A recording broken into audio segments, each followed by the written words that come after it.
भौतिक राशि कितने प्रकार का है? फिजिकल क्वांटिटी दो प्रकार का है, एक अदिश राशि जिसको हम लोग स्केलर क्वांटिटी कहते हैं और दूसरा सदिश राशि जिसको हम वेक्टर क्वांटिटी कहते हैं। तो angle between A and minus B, अगर ये वाला ए है और ये वाला बी है तो अगर ठीक, तो अब बोल रहा कि ये ए है सर, ठीक है, और इस पर एरो इधर है, ठीक है, बोलते हैं हेड।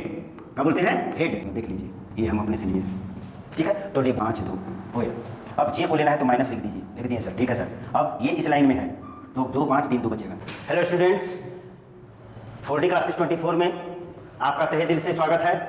और आज हम लोग अपने लेक्चर में आज हम लोग बात करेंगे किसका? आज हम लोग फिजिक्स में बात करेंगे किसका? Vector analysis.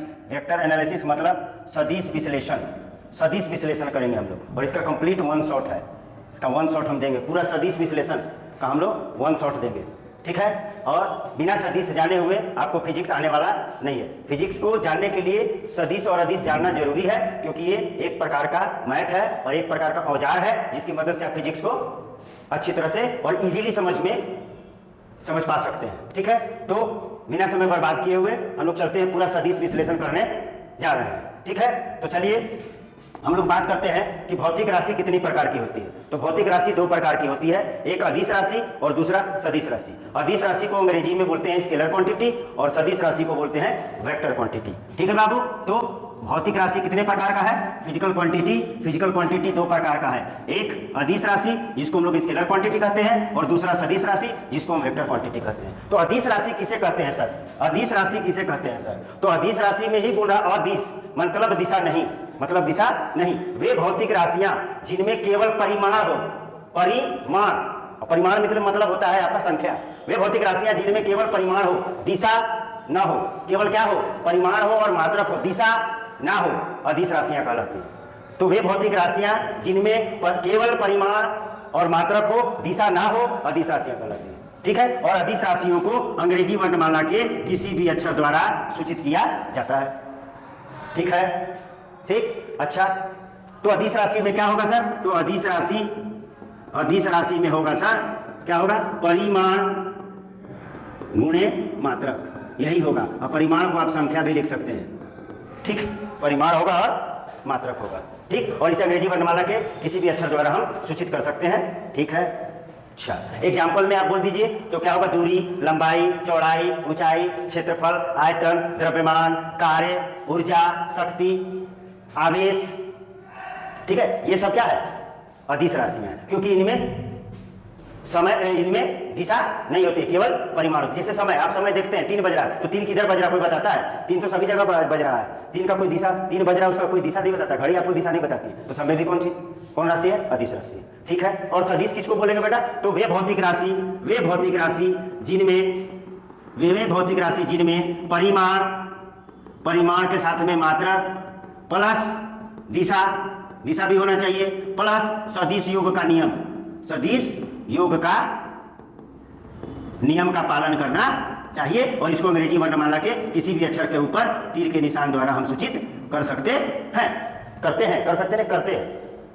ठीक है। इसमें साधारण बीजगणित का नियम लगेगा और इसमें सदिश का योग नियम लगेगा। और सदिश का योग नियम क्या है वो आगे चल के पता चलेगा आपको। सदिश का योग नियम 3 होते हैं, त्रिभुज का योग नियम, समानांतर चतुर्भुज का योग नियम और बहुभुज का योग नियम, आगे पता चलेगा, ठीक है। समान सदिश राशियों को जोड़ा या घटाया जा सकता है, समान अदिश राशियों को जोड़ा या घटाया जा सकता है, समान सदिश राशियों को जोड़ा या घटाया जा सकता है, समान रहे या असमान अदिश राशियों को गुना या भाग किया जा सकता है, समान या असमान सदिश राशियों को केवल गुना किया जा सकता है। सदिश राशियों में भाग की क्रिया अभी तक डिफाइंड, वर्णित नहीं है, ठीक है। तो इसके बारे में हमने लिखा हुआ है पूरा, हम आपको दिखा देते हैं क्या क्या लिखा हुआ है, उसको पढ़ के भी देखिए। अदिश राशि, देखिए भौतिक राशि में हमको क्या पढ़ना है? भौतिक राशि में हमको पढ़ना है कौन राशि? अदिश राशि, इसको इंग्लिश में स्केलर क्वांटिटी कहते हैं। वे भौतिक राशियां जिनमें केवल परिमाण मात्रक होता है, केवल बता चुके हैं, केवल परिमाण मात्रक होता है, दिशा होता है सर? नहीं, दिशा नहीं होता है, अदिश राशि कहलाते हैं। तो अदिश राशि में क्या होगा? अदिश राशि बराबर परिमाण गुणे मात्रक। परिमाण को आप संख्या भी कह सकते हैं, ठीक है, परिमाण गुणे मात्रक। एग्जाम्पल देख लीजिए, क्षेत्रफल, आयतन, द्रव्यमान, घनत्व, दूरी, चाल, कार्य, शक्ति, ऊर्जा, आप चाहे तो बोल दीजिए समय, आप चाहे तो बोल दीजिए आवेश, ये सब कौन राशियां हैं? अदिश राशियां हैं, इनमें कोई दिशा नहीं होता। विद्युत धारा भी लिख सकते हैं, बहुत आगे आपको पता चलेगा। आपका पूरा 12 तक जाइएगा तो सारी भौतिक राशि पता चल जाएगा कि कौन अदिश है और कौन सदिश है। तो अदिश का और मुख्य बात क्या है, तो अदिश राशि को अंग्रेजी वर्णमाला के किसी भी अक्षर द्वारा सूचित किया जा सकता है। देख लीजिए, अदिश राशि को अंग्रेजी वर्णमाला के किसी भी अक्षर द्वारा निरूपित किया जा सकता है। ठीक है, अदिश राशि के केवल परिमाण को बदल कर उसके मान को बदला जा सकता है। अदिश राशि का परिमाण अगर बदल दिया जाएगा तो मान बदल जाएगा, क्योंकि परिमाण ही उसका मुख्य चीज है। ठीक है, परिमाण ही मुख्य चीज है। जैसे दूरी आपको दे दिया गया 5 किलोमीटर, अब आपका मन किया कि आप लिख दीजिए 10 किलोमीटर, तो क्या किया आपने, परिमाण को क्या किया आपने, चेंज कर दिया। तो परिमाण चेंज कर दिया गया तो दूरी भी चेंज हो गया, यानी अदिश राशि बदल सकता है। ठीक है, अदिश राशि का केवल परिमाण बदल देंगे तो उसका अदिश राशि बदल जाएगा। बदल माने दूसरा अदिश राशि नहीं होगा, वही अदिश राशि होगा, लेकिन उसके मान में क्या हो जाएगा, परिवर्तन हो जाएगा। तीसरा बात बोला जा रहा है, अदिश राशियां साधारण बीजगणित के नियम का पालन करती है। जोड़ घटाव गुणा भाग, जो अभी तक आप लोग 10th क्लास तक देखे हैं वही नियम का पालन करेगा ये। ठीक है, अच्छा अब देखिए यहाँ बोला जा रहा है केवल समान अदिश राशियों, अदिश के बाद हो रहा है, अदिश राशियों को आपस में जोड़ा या घटाया जा सकता है। तो आप मान लीजिए आपके पास समय है 5 सेकेंड, ठीक, और इसमें आप 5 kg जोड़ सकते हैं नहीं, क्योंकि यह समान राशि है। घटा सकते हैं नहीं, जोड़ या घटा नहीं सकते। तो आपको यहाँ पर क्या लिखना होगा, या तो इसको 5 kg करना होगा, नहीं तो इसको 5 सेकंड करना होगा। ठीक है, तो यहाँ पर आप इसको कर दीजिए फिर 5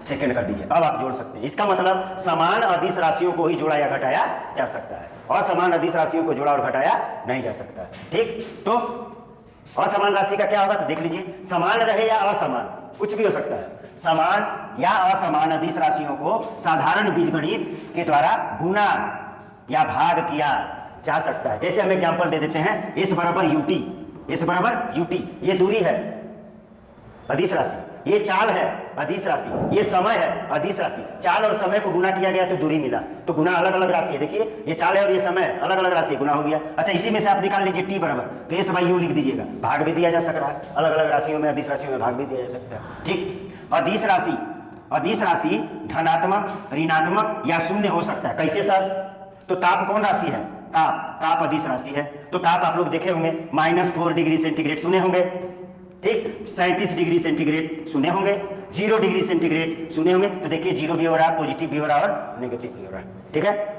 अदिश राशि ऋणात्मक, धनात्मक या शून्य हो सकता है। ठीक, क्लियर। अच्छा, प्रत्येक अदिश राशि एक विमीय राशि होता है। क्यों एक विमीय राशि होता है, क्योंकि उसका सारा दिशा में मान क्या होता है, सेम होता है। ठीक, इसलिए वो एक विमीय राशि, उसको दिशा से मतलब नहीं है। अच्छा, अदिश राशि को घटकों में तोड़ा नहीं जा सकता, क्योंकि सभी दिशाओं में इसका मान समान होता है। यानी अदिश राशि को तोड़कर x अक्ष और y अक्ष में नहीं किया जा सकता, जो सदिश राशि में होता है वहां देखेंगे।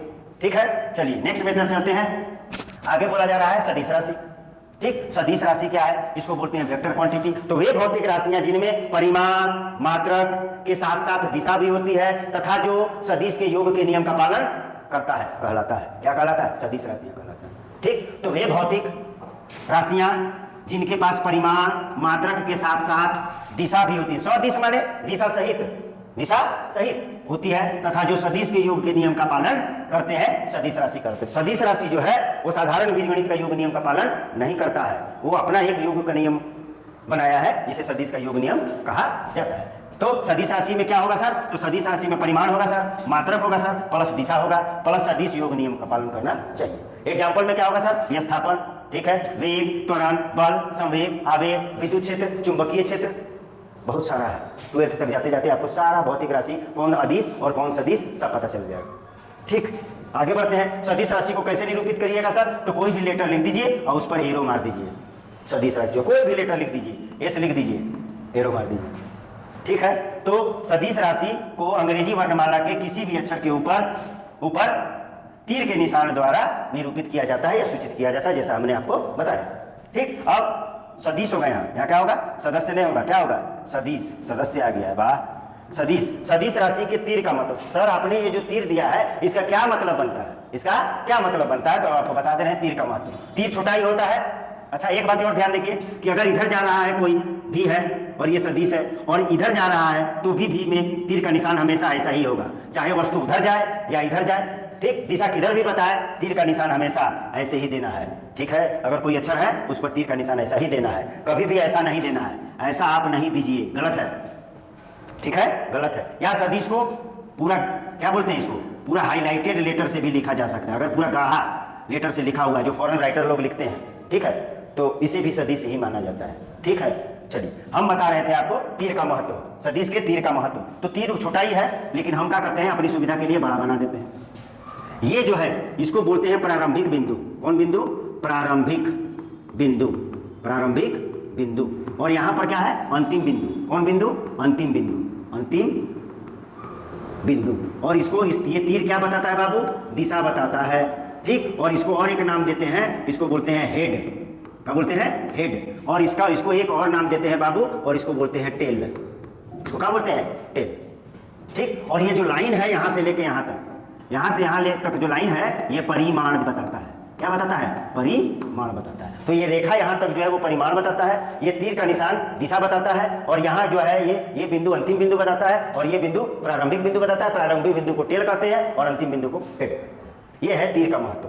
ठीक है, यानी अगर आपको लिख दिए हैं ये ऐसे, ठीक है, तो ये वाला लाइन क्या बताएगा? परिमाण। ये लाइन क्या बता रहा है? परिमाण। और ये क्या बता रहा है? दिशा। और यहाँ पर कौन बिंदु है? अंतिम बिंदु यानी हेड है, हेड है। और यहाँ पर कौन बिंदु है? प्रारंभिक बिंदु यानी टेल है।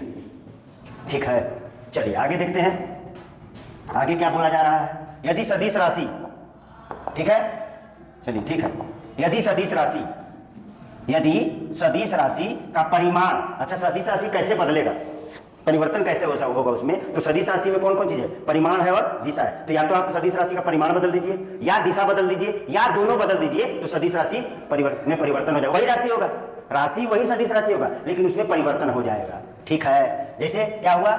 परिमाण या दिशा या दोनों बदल दिया जाता है तो सदिश राशि में परिवर्तन हो जाता है। ठीक, नेक्स्ट क्या बोला जा रहा है? नेक्स्ट बोला जा रहा है सदिश राशि सदिश का योग नियम, घटाव नियम और भाग नियम का पालन करता है। ठीक है, भाग नियम नहीं होता भाई। घटाव यहाँ गुना होगा, यहाँ क्या होगा? भाग नहीं होगा, गुना। इसमें भाग की क्रिया नहीं होती है। तो सदिश राशि सदिश का योग नियम, घटाव नियम और गुना नियम का पालन करता है। सदिश राशियों में भाग की क्रिया नहीं होती। अच्छा, अब सदिश राशियों में भाग की क्रिया नहीं होती, लिख दिए हैं हम। ठीक, केवल समान सदिश, हाँ सिंपल, केवल समान सदिश को ही जोड़ा या घटाया जा सकता है। आगे देखते हैं, समान या असमान सदिश राशियों को आपस में गुना किया जा सकता है, गुना किया जा सकता है, भाग की क्रिया नहीं होती। सदिश राशि धनात्मक, ऋणात्मक या शून्य हो सकता है। ठीक है, जैसे विस्थापन। ठीक, विस्थापन अगर हम यहाँ से यहाँ गए तो ये पॉजिटिव है, ये धनात्मक है, फिर इधर से वहीं पर जा रहे हैं, उधर ही जा रहे हैं तो ऋणात्मक है, और जहां पर थे वहां पहुंचे तो विस्थापन 0 हो गया। ठीक है, तो ये सदिश राशि धनात्मक, ऋणात्मक या शून्य हो सकता है। ठीक, सदिश राशि एक डायमेंशन, एक बीमा में, 2 बीमा में और 3 बीमा में हो सकते हैं। सदिश राशि को घटकों में तोड़ा जा सकता है। घटकों माने देखिए ऐसे होगा, ये एक्स एक्सिस है और ये वाई एक्सिस है, बाद में पता चलेगा, लेकिन अभी हम बता देते हैं। ये मूल बिंदु है, यहां से एक सदिश राशि ले लिया हमने और इसको हम लोग बोल दिए बल है। क्या है? बल है, बल है ये। और यहाँ पर एंगल क्या है? थीटा है। तो ये इस 5 न्यूटन को 2 भाग में हम तोड़ सकते हैं। एक क्षैतिज घटक जिससे कोण बनता है वो 5 cos थीटा होगा, और एक ऊर्ध्वाधर घटक 5 sin थीटा होगा। ये आगे और अच्छा से आपको पता चलेगा। यानी सदिश राशियों को घटकों में तोड़ा जा सकता है। ठीक, चलिए आगे बढ़ते हैं। अब बोला सदिश का स्थानांतरण, सदिश का स्थानांतरण। तो ये बोला जाता है कि अगर ये कोई सदिश है ए वेक्टर, और इसको हम चाहें तो इसके समानांतर ले जाकर के परिमाण और दिशा फिक्स रखेंगे, परिमाण और दिशा फिक्स रख के इसको अगर हम समानांतर में लेके चले गए तो कोई परिवर्तन नहीं होगा। समझ रहे? यहाँ पर इसको उठा करके यहाँ लेके चले गए तो कोई परिवर्तन नहीं होगा, समानांतर खिसका सकते हैं। और एक बात और है कि अगर कोई सदिश है और इसको हम घुमा करके फिर यहीं पर ले आए, यानी कितना डिग्री में? 360 डिग्री घुमा के ले आएंगे तो भी सदिश के मान में कोई परिवर्तन नहीं होगा। लेकिन अगर कोई दूसरा एंगल पर घुमा देंगे इसको, तो ये इसका दिशा देखिए, पहले यहाँ था अब यहाँ हो गया, ये परिवर्तनशील हो गया। ठीक है, तो ये बदल गया, लेकिन ये नहीं बदला। 360 डिग्री देख लीजिए, 360 एन का मान कुछ भी रखिए, ये 360 का गुणज होगा। ठीक है, 360 डिग्री कितनों बार देखिए, एक बार घुमा दिए परिवर्तन नहीं हो, 2 बार घुमा दीजिए, 3 बार, कितनों बार घुमा दीजिए और यहाँ आ जाएगा। ये जो वेक्टर है वो यहीं पे आ जाएगा। इसका मतलब जब हम किसी सदिश को 360 डिग्री पर घुमा देते हैं तो सदिश में कोई परिवर्तन नहीं होता है। ठीक है, कोई परिवर्तन नहीं होता है। और इसको हम चाहें ये सदिश है तो हम इसको समानांतर खिसका सकते हैं, नीचे या ऊपर या इधर खिसका सकते हैं। परिमाण और दिशा को फिक्स रख के हम खिसका सकते हैं। ठीक है, तो क्या बोला गया है? सदिश राशियों का परिमाण और दिशा को परिवर्तित किए बिना, परिमाण और दिशा को बदलना नहीं है, इसके समानांतर खिसकाया जा सकता है और सदिश के मान में कोई परिवर्तन नहीं होगा। जब हम किसी सदिश को 2n पाई माने 360 का गुणज कोण से घुमाते हैं तो सदिश में कोई परिवर्तन नहीं होता। यहाँ बात होगी। चलिए आगे देखते हैं। आगे बोल रहा सदिश के सदिशों के बीच का कोण। ये बहुत इंपॉर्टेंट बात है, समझिए इसको। अगर मान लीजिए आपको ये एक सदिश है और ये एक दूसरा सदिश है, ठीक, दूसरा सदिश है, और आपसे बोल दिया गया कि कोण बताइए, तो आप बोलिएगा सर ये वाला कोण होगा, लेकिन ये गलत है, ये वाला कोण होगा, ये क्या है, गलत है। क्यों गलत है सर, बताइए क्यों गलत है। ठीक है, तो इसका कोण के लिए देखिए, इसको टेल से टेल मिलाना है। किसे मिलाना है, टेल से टेल मिलाना है, दोनों सदिशों का टेल मिलाना है। तो इस सदिश का टेल यहाँ है और यहाँ पर टेल होना चाहिए, लेकिन यहाँ हेड है, तो इसको हम खिसका देते हैं, इसको हम खिसका सकते हैं, क्योंकि हमको बताया कि सदिश को खिसकाया जा सकता है, तो इसको खिसका करके हम यहाँ कर देते हैं। ठीक है, अगर ये वेक्टर ए है और ये वेक्टर बी है, तो ये भी ये हुआ, और ये वाला जो एंगल है, ये थीटा, ये वाला सदिश का कोण होता है, ये वाला सदिश का कोण होता है। और आप समझ सकते हैं, आपने लिया था सर ऐसे और एक ले लिया था ऐसे, आप इसको भी चाहिएगा तो यहाँ से खिसका दीजिएगा, तो यहाँ से खिसका के अगर आप यहाँ ले आएंगे तो ये वाला कोण थीटा ये होगा, ये वाला कोण नहीं होगा, छोटा कोण लेना है। कौन कोण लेना है, छोटा कोण लेना है, टेल से टेल मिलना चाहिए, और छोटा वाला कोण लेना है, बड़ा वाला कोण नहीं लेना है, बड़ा वाला कोण नहीं लेना है, छोटा वाला कोण लेना है। दो सदिशों के बीच का कोण निकालना हो तो दोनों सदिश का टेल मिलाइए, और टेल मिलाने के बाद जो छोटा कोण होता है, जो छोटा कोण होता है, जो छोटा कोण होता है, वही सदिशों के बीच का कोण होता है। ठीक है, अगर आप इसको ए बोल रहे थे और इसको बी बोल रहे थे, तो ये वाला भी बी होगा, क्योंकि हमने इसको यहाँ से किसका किधर लाया, कोई परिवर्तन नहीं हुआ। ये वाला कोण जो थीटा है ये हुआ, ये अल्फा जो कोण है ये नहीं होगा, बड़ा कोण नहीं लेना है, छोटा कोण लेना है। टेल से टेल मिलाना है, ताल से ताल मिला, गाना आप ध्यान में रखिए, टेल से टेल मिलाना है और छोटा कोण लेना है, बड़ा कोण नहीं लेना है। ठीक है, अच्छा, अब यहाँ बोला जा रहा है ये angle between A and B is theta. मान लीजिए आप ये और ये लिए हैं, और इसके बीच का तो एंगल बनेगा भाई, दो एंगल होगा, ये बड़ा वाला होगा, बड़ा वाला होगा, ये नहीं लेना है, ये वाला लेना है, ये गलत है, ये वाला लेना है। ठीक है, अगर इसके बीच थीटा है तो बोला जा रहा है then angle between A and minus B, अगर ये वाला ए है और ये वाला बी है, तो अगर ठीक, तो अब बोल रहा है कि ये ए है सर, ठीक है, और ये बी है, वेक्टर है, बड़ा लिख दीजिए, बड़ा दिया हुआ है तो बड़ा लिखिए। ठीक है, बड़ा लेटर है तो बड़ा लिख रहे हैं, ठीक, और माइनस भी करेंगे तो इसका ऋणात्मक इधर होगा, ये, और ये वाला एंगल होगा, यानी ये वाला अगर थीटा है सर तो ये वाला 180 माइनस थीटा होगा। ठीक है, 180 माइनस थीटा होगा। अगर दोनों माइनस में है, दोनों माइनस में है, तो फिर थीटा होगा। क्यों, क्योंकि इसको ले आइए इधर, माइनस मान इधर कर दीजिए, ये वाला ए इधर हो गया। अब देखिए जो, ठीक है, अब ए कहाँ है, ए इधर हुआ, और ये माइनस हुआ, और ये वाला माइनस बी हुआ, तो ये वाला थीटा है, तो इसके सामने वाला कोण भी थीटा होगा, यही लिखा गया है। ठीक, चलिए आगे देखते हैं। सदिशों का परिमाण, सदिशों का परिमाण, तो अगर कोई वेक्टर ए है तो इसका परिमाण जो है उसको हम लिख सकते हैं ए वेक्टर का मॉड, या केवल हम ए लिख दें। ठीक है, ए सदिश का परिमाण, या सिंपल में ए लिख दीजिए, या ए वेक्टर पर मॉड डाल दीजिए, परिमाण बताता है, परिमाण बताएगा। ठीक है, आगे चल के परिमाण के बारे में और जानना है। ठीक, चलिए आगे देखते हैं। बोला सदिशों के प्रकार, सदिश के प्रकार। ठीक है, सदिशों के प्रकार या सदिश के प्रकार। पहला है समान सदिश, इक्वल वेक्टर। ठीक, ये देख लीजिए, ये अगर ए है और इसका परिमाण जो दूसरा बना रहे हैं उसका परिमाण उतने और दिशा भी वही है, और ये बी वेक्टर है, दोनों का परिमाण और दिशा समान है, तो हम बोल सकते हैं ए वेक्टर बराबर बी वेक्टर, ए वेक्टर बराबर बी वेक्टर। समान प्रकृति के दोनों का होना चाहिए, अगर ये बल है तो ये भी बल होना चाहिए, ऐसा नहीं कि ये बल है और ये त्वरण है, नहीं, दोनों वेक्टर का होना चाहिए, सेम नेचर का होना चाहिए। समान प्रकृति के दो या दो से अधिक, और मन करता है तो और लिख दीजिए, लीजिए इसको सी लिख दीजिए, तो ये भी हो जाएगा। ठीक है, दो या दो से अधिक सदिश जिनके परिमाण और दिशा समान होते हैं, समान सदिश का। ठीक है, आगे बढ़ते हैं। अब है ऋणात्मक सदिश। कौन सदिश, ऋणात्मक। तो ये अगर हम बोल देते हैं ए, ये कौन चीज है, ए वेक्टर, तो इसके उल्टा परिमाण, और परिमाण को फिक्स रखिए, परिमाण फिक्स माने जितना लंबा ये है लकीर उतना ही लंबा, और तीर का निशान इधर हो जाएगा, तो ये माइनस ए होगी। ठीक है, समझ रहे, परिमाण को समान रखते हुए अगर दिशा को पलट दी जाती है तो ये दोनों, तो जो नया सदिश बनता है उसे ऋणात्मक सदिश कहते हैं। या हम ऐसे बोल सकते हैं, ये ए वेक्टर है, ये ए वेक्टर है, और इसको ऐसे उलट दिए तो ये माइनस ए होगा। ठीक है, इसको बोलते हैं हम लोग ऋणात्मक सदिश। आगे बढ़ते हैं। आगे है समानांतर सदिश, समानांतर सदिश, पैरेलल वेक्टर। तो दो सदिश देखिएगा बना रहे हैं, ये और ये वाला ए वेक्टर है, ये बी वेक्टर है, और ये सी वेक्टर। दो सदिश जिनका परिमाण और दिशा का है, परिमाण समान हो या असमान हो, लेकिन दिशा का हो, एक ही तरफ हो, दो या दो से अधिक सदिश जिसका परिमाण समान हो अथवा ना हो परंतु दिशा एक ही तरफ हो तो वे सारे सदिश समानांतर सदिश कहलाते हैं। सारे सदिश समानांतर सदिश कहलाते हैं। अब यहां पर तो इक्वल भी है और ये वाला समान सदिश नहीं है, ये दोनों समान सदिश है। तो क्या समान सदिश समानांतर सदिश हो सकते हैं? Yes sir. लेकिन क्या समानांतर सदिश समान सदिश हो सकता है? नहीं सर, जरूरी नहीं है। ये समानांतर है, अरे ये समानांतर है, क्या बराबर है? समान सदिश नहीं है। ये समानांतर है, हाँ है सर। बराबर है, हाँ सर, तो समान सदिश होगा और समानांतर भी होगा। ठीक है, तो समानांतर सदिश समान सदिश हो सकता है, लेकिन हर एक समानांतर सदिश समान सदिश, हर एक, ध्यान से सुनिए, हर एक समान सदिश समानांतर सदिश हो सकता है, परंतु हर एक समानांतर सदिश समान सदिश हो ये कोई जरूरी नहीं। चलिए आगे बढ़ते हैं। अब बोला प्रति समानांतर सदिश, तो ले लीजिए प्रति समानांतर, ये इधर है और ये इधर है, ठीक। तो वैसा सदिश जिसका परिमाण भी कुछ भी हो सकता है परंतु दिशा जरूर विपरीत हो, ये भी हो सकता है। परिमाण समान हो भी सकता है और नहीं भी, लेकिन दिशा का है विपरीत है। तो ये दोनों प्रति समानांतर यानी एंटी पैरेलल वेक्टर है, और ये वाला भी एंटी पैरेलल वेक्टर है, ये वाला भी एंटी पैरेलल वेक्टर है, ठीक है। और ये दोनों भी एंटी पैरेलल वेक्टर है। क्लियर? आगे बढ़ते हैं।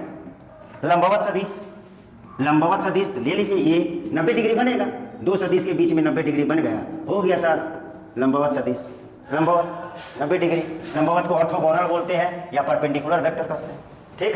चलिए नेक्स्ट चलते हैं। शून्य सदिश, हाँ ये इंपॉर्टेंट है फिजिक्स के लिए। शून्य सदिश, ठीक है। तो शून्य सदिश किसे कहेंगे? शून्य सदिश को ऐसे लिखेंगे, तो वैसा सदिश जिसका परिमाण क्या हो, वैसा सदिश जिसका परिमाण शून्य हो तथा दिशा, सदिश है तो दिशा की भी बात होगी, तथा दिशा स्वैच्छिक हो, आपके ऊपर निर्भर करेगा, स्वैच्छिक हो, शून्य सदिश कहलाते हैं। शून्य सदिश कहलाते हैं और इसको निरूपित करेंगे ऐसे, ठीक। क्लियर? परिमाण क्या होगा इसका? 0 होगा, परिमाण शून्य होगा। अच्छा और एक बात है, आप यहां से ए से बी गए और फिर बी से आपने कहाँ आ गया? ए, इसका मतलब आपका विस्थापन का हो गया 0। जब सदिश का प्रारंभिक बिंदु और अंतिम बिंदु एक ही बिंदु पर हो तो वैसे सदिश को शून्य सदिश कहते हैं। यानी शून्य सदिश को ऐसे भी निरूपित कर सकते हैं, ए वेक्टर, अगर दोनों लेटर सेम हो और उसके ऊपर तीर का निशान हो, तो ये प्रारंभिक बिंदु और ये अंतिम बिंदु दोनों संपाती है, एक ही बिंदु पर है, तो ये शून्य सदिश होगा। ये भी शून्य सदिश है, ये दोनों शून्य सदिश है। शून्य सदिश वैसा सदिश जिसका प्रारंभिक बिंदु और अंतिम बिंदु दोनों क्या हो? एक ही बिंदु पर हो, शून्य सदिश कहलाते हैं, ठीक है। चलिए नेक्स्ट बढ़ते हैं। नेक्स्ट में देखते हैं इकाई सदिश, ये भी इंपॉर्टेंट है। इकाई सदिश, कौन सदिश? इकाई सदिश, जिसको यूनिट वेक्टर कहते हैं, ठीक है। इकाई सदिश बहुत इंपॉर्टेंट है। तो वैसा सदिश, वे सदिश जिनका परिमाण एक हो माने इकाई हो तथा जो किसी भी सदिश राशि की दिशा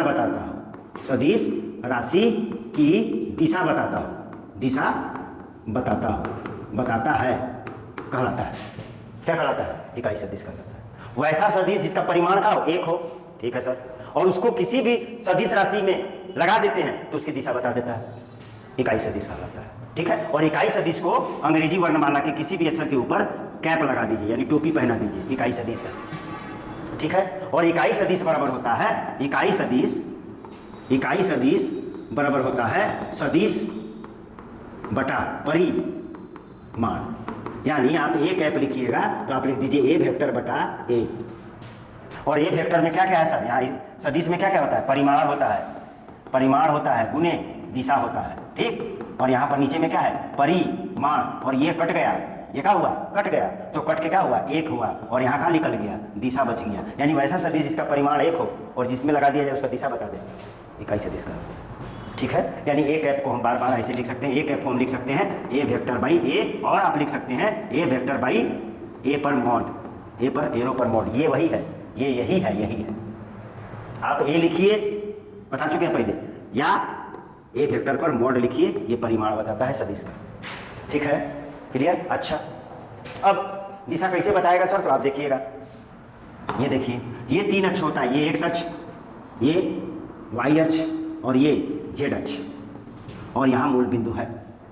ठीक है, तो एक्स अक्ष की दिशा में सदिश, इकाई सदिश को आई कैप लिया जाता है, वाई अक्ष में जे कैप लिया जाता है और जेड अक्ष में के कैप लिया जाता है।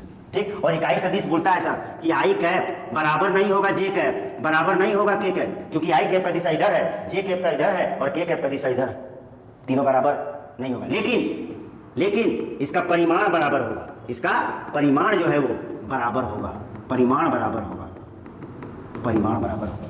और इकाई सदिश का मात्रक और बीमा नहीं होता है, इकाई सदिश का मात्रक और बीमा नहीं होता है, ये हम आपको पहले ही बता चुके हैं, लिख चुके हैं। देखिए, इकाई सदिश का मात्रक और बीमा नहीं होता। ठीक है, तो अगर हम देखिएगा, अगर हम यहाँ से इधर जा रहे हैं तो मान लीजिए 5 किलोमीटर, तो आप लिख सकते हैं 5 आई कैप। ऊपर जा रहे हैं, कूद रहे हैं आप ऊपर, तो आप लिख दीजिए 5 जे कैप। आप इधर जा रहे हैं तो लिख दीजिए -5 आई कैप, समझ रहे हैं? और आप नीचे जा रहे हैं तो आप बोल दीजिए -5 जे कैप। आप इधर जा रहे हैं, इधर जा रहे हैं तो आप लिख दीजिए कौन कैप? 5 के कैप। और इधर जा रहे हैं तो -5 के कैप। सब दिशा पता चल जाएगा इसमें। ठीक है, सब दिशा पता चल जाएगा। ये है इकाई सदिश। इकाई सदिश और शून्य सदिश बहुत इंपॉर्टेंट है। और एक और आएगा संरेख सदिश। चलिए नेक्स्ट में देखते हैं संरेख सदिश।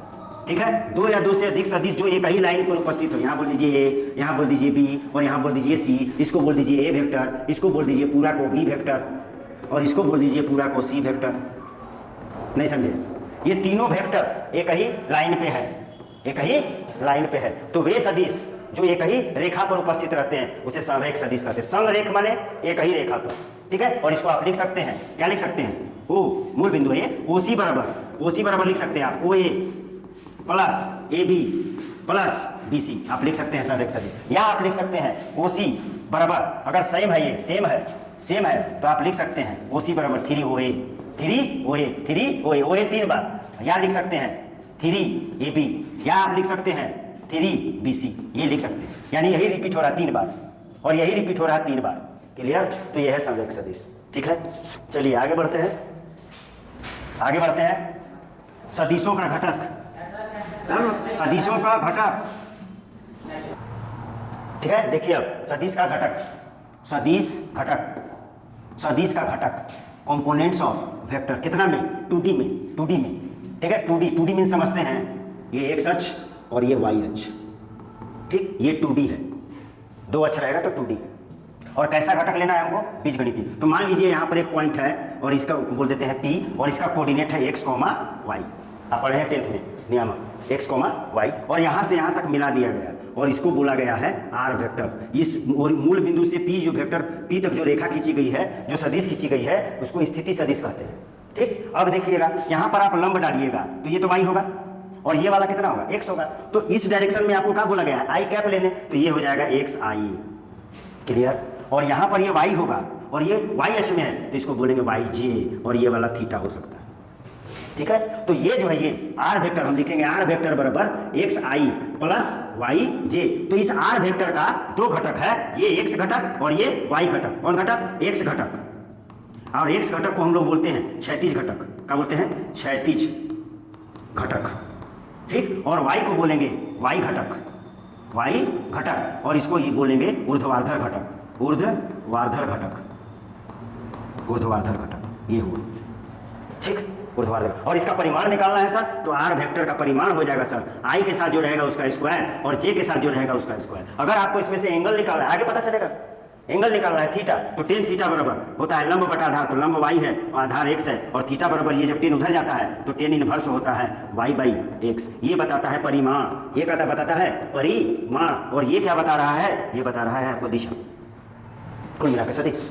तो ये बीजगणितीय घटक है। कैसा घटक है?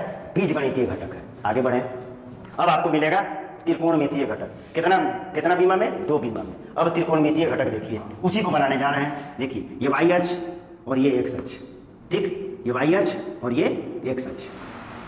ठीक, इसको x अक्ष बोलेंगे और इसको y अक्ष बोलेंगे। फिर यहाँ से लेंगे और ये आर वेक्टर और यहाँ पर पप्पू की एक्स कोमा वाई और दिस वन इज थीटा, ये मूल बिंदु। ठीक, क्लियर। तो आप बोलिएगा सर ये वाला ये एक्स है और ये वाला वाई है, ठीक है। और आप इसको कोई बिंदु ले लीजिए, आप इसको बोल दीजिए एम, ठीक है। तो समकोण त्रिभुज यहाँ बन रहा सर, बन रहा सर, ठीक। तो अगर हम यहाँ से इस त्रिभुज में कॉस थीटा लेते हैं, तो कॉस थीटा लेते हैं तो क्या होता है, आधार बाई कर्ण, तो आधार एक्स है और कर्ण आर है, तो एक्स बाई आर, तो एक्स बराबर आप लिख सकते हैं R cos theta, R cos theta, यानी ये त्रिकोणमितीय घटक हुआ आर कॉस थीटा। ये जो एक्स पूरा है वो एक्स बराबर जो है वो आर कॉस थीटा, ये अलजेब्रा है और ये ट्रिगोनोमेट्री, ठीक है, रिलेशन। अच्छा, फिर हम साइन थीटा लेते हैं सर, तो साइन थीटा होता है लंब बटा कर्ण, तो वाई बाई आर, तो वाई बराबर आर साइन थीटा, ये वाई घटक हो गया, ये क्या हो गया, वाई घटक हो गया, तो ये आर साइन थीटा हो गया, ठीक है। अगर इसको हम 1 बोल दें और इसको 2 बोल दें, तो दोनों को डिवाइड कर दें, अगर 1 डिवाइडेड बाई 2, तो आप देख लीजिए क्या होगा, R sine theta by R cos theta, R sine theta by R cos theta equal to sine में वाई है बाई एक्स, आर और आर का हो गया कट गया, sine by cos tan theta और tan theta equal to Y by X, तो theta equal to tan inverse Y by X. Clear, ठीक। तब आप अगर बोलेंगे कि सर आप तो अलजेब्रा बताए थे, तो अलजेब्रा वाला में बीजगणित वाला में ये आया था सर एक्स आई कैप प्लस वाई जे कैप, तो सर इसको ट्रिगोनोमेट्री में बदल सकते हैं सर, तो हाँ सर बदल सकते हैं। आर वेक्टर बराबर आप क्या लिख सकते हैं, एक्स की जगह में R cos theta I cap plus Y की जगह में R sine theta J cap, और आप यहाँ से आर कॉमन ले लीजिएगा, cos theta I cap plus sine theta J cap बंद आर वेक्टर हो गया, ठीक है। यानी आप चाहे तो अलजेब्रा को ट्रिगोनोमेट्री में बदल दीजिए और ट्रिगोनोमेट्री को चाहे तो अलजेब्रा में बदल सकते हैं घटक के रूप में। क्लियर, चलो आगे देखते हैं अब हम लोग। आगे है सदिशों का घटक, फिर है लेकिन 3D में है, इसमें है 3D में है सदिशों का घटक, component of vectors in 3D। Resolution माने तोड़ना, तो 3D माने देख लो बेटा, ये एक्स अक्ष और ये वाई अक्ष और ये आपको बताए थे जेड अक्ष, अगर तीनों अक्ष ले लेंगे तो वो त्रिविमीय हो जाएगा। क्या हो जाएगा, 3 बीमा में हो जाएगा, 2 लेंगे तो 2 बीमा में होगा, 1 लेंगे तो 1 बीमा में होगा, ठीक है। अच्छा, अब हम यहाँ पर क्या करते हैं, यहाँ से एक आर दूरी पर हम एक पॉइंट पी ले लेते हैं, तो इसका कोऑर्डिनेट होता है बेटा एक्स वाई, तो पहले था 2 में, अब एक तीसरा आ गया है तो जेड होगा सर, ठीक है सर, ठीक।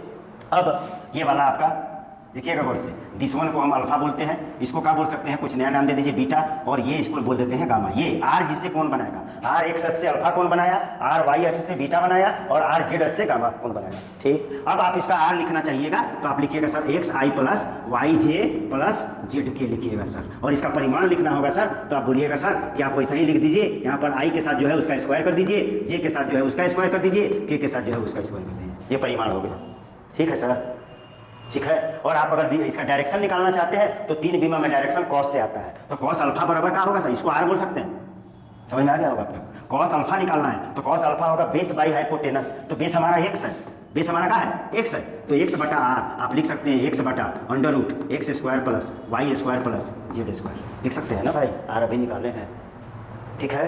और इसी तरह से आप लिख सकते हैं कॉस गामा बराबर, तो क्या लिख दीजिएगा, अरे वो वाई एच का बात होगा तो वाई बाई आर, और आप लिख सकते हैं Y by under root X square plus Y square plus Z square. इसी तरह से आप चाहें तो कॉस गामा लिख सकते हैं, और कॉस गामा बराबर होगा कितना, जेड बाई आर, और आप लिख सकते हैं Z by under root X square plus Y square plus Z square, ठीक। ये 3 अक्ष में है, ठीक है, एल्जेब्रिक भी है और त्रिकोणमितीय भी हो गया, ठीक है। आगे देखते हैं, आगे कुछ बातें समझ लीजिए, 2 बातें इंपॉर्टेंट है इसमें। ये बोलता है कि cos square alpha plus cos square beta, इसको दिक कोजिया बोलते हैं, क्या बोलते हैं, कॉस अल्फा कॉस बीटा और कॉस गामा को हम लोग तीनों को बोलते हैं दिक कोजिया, दिक कोजया, कॉस को कोजया कहते हैं, दिक कोजिया कहता है। तो बोला दिक कोजियाओं का योग कितना होता है सर, ठीक है, कितना कितना कितना गामा बराबर 1 होता है सर, ये होता है सर, आप इसको प्रूव करके बताइए, बता दें। तो चलिए LHS ले लेते हैं, LHS ले लेते हैं, तो क्या है LHS में, cos square alpha plus cos square beta plus cos square gamma, और आपको याद होना चाहिए कि कॉस अल्फा होता है X by under root X square plus Y square plus Z square, और इसका स्क्वायर लेना है, और कॉस बीटा में था Y by under root X square plus Y square plus Z square का होल स्क्वायर, प्लस गामा में Z by cos gamma होता है X square plus Y square plus Z square का होल स्क्वायर, नीचे लघुत्तम क्या होगा सर, नीचे स्क्वायर और रूट खत्म हो जाएगा, तो लघुत्तम आपका आएगा कितना, X square plus Y square plus Z square, और ऊपर क्या बच रहा है एक्स स्क्वायर, यहाँ का बच रहा वाई स्क्वायर और यहाँ का बच रहा जेड स्क्वायर। यानी ये कट के क्या हो जा रहा है सर, 1 हो गया, प्रूव हो गया, प्रूव हो गया। और एक बात बोलता है वो, और एक बात बोलता है, क्या बोलता है कि आप cos square alpha plus cos square beta plus cos square gamma को 1 साबित किए सर। साइन स्क्वायर अल्फा से बात कीजिए तो sine square alpha plus sine square beta plus sine square gamma बराबर होता है बाबू 2, साबित कीजिए सर। तो ले लीजिए LHS, ले लीजिए LHS, ठीक। क्या होगा, sine square alpha plus sine square beta plus sine square gamma, ठीक। तो साइन स्क्वायर अल्फा को लिख सकते हैं 1 minus cos square alpha, sine square beta को 1 माइनस कॉस स्क्वायर बीटा और साइन स्क्वायर गामा को 1 माइनस कॉस स्क्वायर गामा। और यहाँ से एक कितना 3 माइनस कॉमन ले लीजिए, cos square alpha plus cos square beta plus cos square gamma.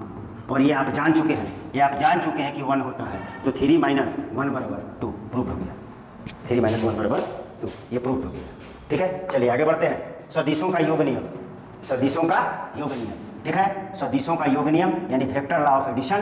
त्रिभुज तीन नियम होते हैं, त्रिभुज का योग नियम, समानांतर चतुर्भुज का योग नियम और बहुभुज का योग नियम। तो त्रिभुज का योग नियम हम देखेंगे, triangle law of vector addition क्या होता है। तो आप ट्रायंगल बना लीजिए, ट्रायंगल बना लीजिए और इसको बोल दीजिए A, इसको बोल दीजिए B और इसको बोल दीजिए C, और इस पर एरो इधर है और इस पर एरो इधर है और इस पर एरो इधर है, ठीक है। तो ये बोल रहा है, देखिएगा ये बोल रहा है जो एक तरफ चल रहा है उसको जोड़ दीजिए।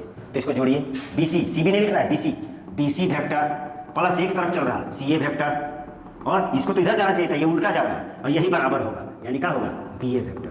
समझ में आया, ठीक है। एक का टेल और दूसरे का हेड जुट जाए तो दोनों को जोड़ देंगे और जहाँ पर टेल मिलेगा बराबर। इतना नहीं समझना, ये फिगर समझ लेना है बस।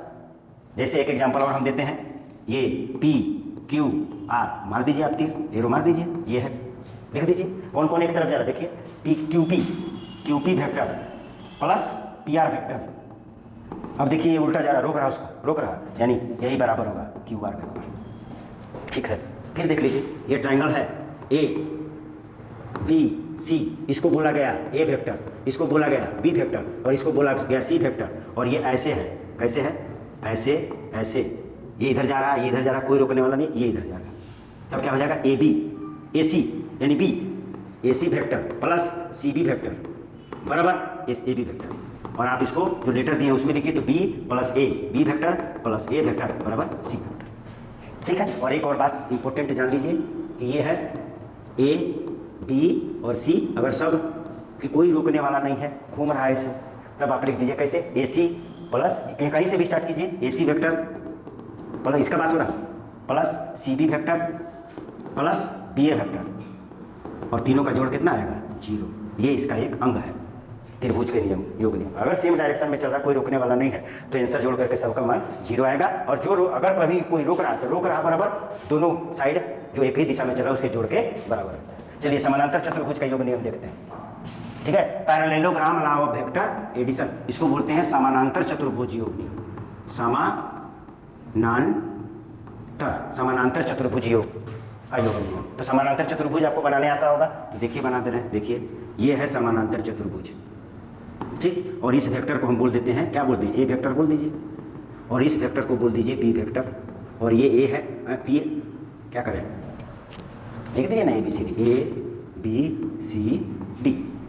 आपको अच्छा सुविधा के लिए आप इसको बोल दीजिए P वेक्टर, और इसको क्या बोल दीजिए Q वेक्टर, बोल दो, ठीक, क्लियर। तो ये Q है तो इसके सामने समानांतर में ये है तो ये भी Q होगा, और ये P है तो ये भी P होगा, उतना जानना हमको नहीं है। अब यहाँ से B से हम इसका क्या विकर्ण खींच दिए और इसको हम बोल दिए कौन चीज़, R वेक्टर। तो आप देखिए यहाँ त्रिभुज बन रहा है, देखिए ये त्रिभुज बन रहा है, देख रहे हैं, ये त्रिभुज बन रहा है। तो यहाँ पर त्रिभुज का योग नियम लगेगा, ये जा रहा, इसको कोई नहीं रोक रहा है, ये सपोर्ट कर रहा है, लेकिन ये रोक रहा है, तो 10 प्लस 10 हो जाएगा, R वेक्टर बराबर P vector plus Q vector. यहाँ पे पूरा में एंगल थीटा, पूरा में एंगल थीटा है। अब हमको R बराबर आपको पता चल गया कि R वेक्टर बराबर होगा P vector plus Q vector, clear. अब हमको इसका परिमाण निकालना है, क्या निकालना है, परिमाण, ठीक। तो इसको हम बढ़ा देते हैं थोड़ा, और यहाँ से क्या डाल देते हैं 90 डिग्री लंब, और इसको बोल देते हैं हम E, ठीक है, ABCDE, ठीक। अब ये देखिए समकोण त्रिभुज बन गया, देख रहे हैं, समकोण त्रिभुज बन गया, देख रहे हैं, ये पूरा समकोण त्रिभुज बन गया, देख लीजिए, ये हम अपने से लिए, ठीक है। तो ये बोलेंगे समकोण त्रिभुज।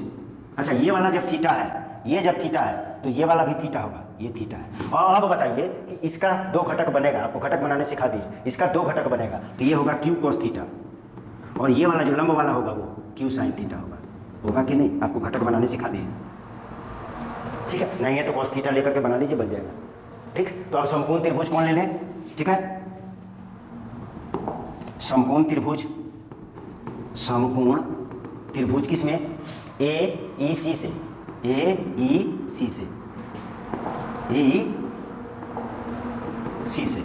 तो क्या होगा समकोण त्रिभुज? ए सी का स्क्वायर, ए सी का स्क्वायर बराबर ए ई का स्क्वायर, ए ई का स्क्वायर प्लस ई सी का स्क्वायर। देख लीजिए, ए सी का स्क्वायर, ए ई का स्क्वायर प्लस ई सी का स्क्वायर। अच्छा सर, ए सी स्क्वायर बराबर ए ई कितना है सर? तो ए ई है A D plus D E, A D plus D E का होल स्क्वायर प्लस ई सी का स्क्वायर, प्लस ई सी का स्क्वायर। बढ़े आगे, बढ़े। अब देखिए आप, तो आपको पता चल रहा है कि ए सी कितना है? आर है, तो ये हो गया आर स्क्वायर बराबर। ए डी कितना है? तो ए डी हमारा पी है, ठीक है? और डी कितना है? तो क्यू कॉस थीटा, इसका होल स्क्वायर प्लस ई सी कितना है? तो क्यू साइन थीटा है, और क्यू साइन थीटा का क्या होगा? होल स्क्वायर, ठीक है? अब इसको हम लोग यहाँ लेकर के चलते हैं, ठीक। तो आर स्क्वायर बराबर होगा, ध्यान दीजिए, आर स्क्वायर बराबर ए प्लस बी का होल स्क्वायर, ए स्क्वायर प्लस बी स्क्वायर यानी Q square cos square theta plus 2ab यानी 2p Q cos theta plus कितना है? इसका स्क्वायर यानी Q square sine square theta, ठीक है? अब देखिए, इसमें से क्यू स्क्वायर कॉमन होगा तो cos square theta plus sine square theta 1 होगा, यानी आप लिख सकते हैं आर स्क्वायर बराबर पी स्क्वायर प्लस, ध्यान दीजिए यहाँ पर क्यू स्क्वायर कॉमन होगा तो कॉस स्क्वायर थीटा बचेगा, यहाँ लिख देते हैं भाई Q square cos square theta plus sine square theta, और ये बच गया, इसको लिख दीजिए 2p क्यू कॉस थीटा। तब ये 1 हो जाएगा, तो आपका आर स्क्वायर बराबर हो जाएगा P square plus Q square plus 2p Q cos theta, ठीक। और आप चाहें तो यहाँ से आर बराबर लिख सकते हैं, क्या लिख सकते हैं? आर बराबर आप लिख सकते हैं। तो आर बराबर आप क्या लिखिएगा, देखिए, ठीक है? तो आर बराबर आप लिख सकते हैं, ठीक है? यहाँ तक तो आर बराबर आप लिख सकते हैं, आर बराबर आप लिख सकते हैं रूट कितना? P square plus Q square plus 2p Q cos theta, cos theta. और ये जो थीटा है, ये थीटा पी वेक्टर और क्यू वेक्टर के बीच का कोण है, के बीच का कोण है, एंगल है, ठीक है? देख लीजिए, थीटा पी वेक्टर और क्यू वेक्टर के बीच का एंगल है। और इस आर को आप लिख सकते हैं आर वेक्टर का मॉड, याद है? और यही आर कितना है? पी प्लस क्यू वेक्टर, तो आप इसको ये भी लिख सकते हैं P vector plus Q vector का मॉड। ये तीनों बातें बराबर है, और इस तीनों का फॉर्मूला यही, तीनों का फॉर्मूला यही है। अब हमको ये परिमाण मिला, क्या मिला? ये क्या मिला हमको? परिमाण मिला। तो हमको दिशा भी चाहिए सर, हाँ सर, दिशा भी चाहिए, ठीक है? तो दिशा चाहिए तो क्या करें? दिशा के लिए देखिए कहाँ से निकलता है, तो ये ले लीजिए आप एंगल, ये, और इसको बोल दीजिए अल्फा, इसको बोल दीजिए अल्फा, ठीक है? तो दिशा देखिए हम निकाल रहे हैं, ठीक है? कैसे निकलेगा देख लीजिएगा, दिशा निकाल दे रहे हैं। तो आप वही त्रिभुज में जाइए, ठीक है? वही त्रिभुज में जाइए, ठीक है? कौन त्रिभुज?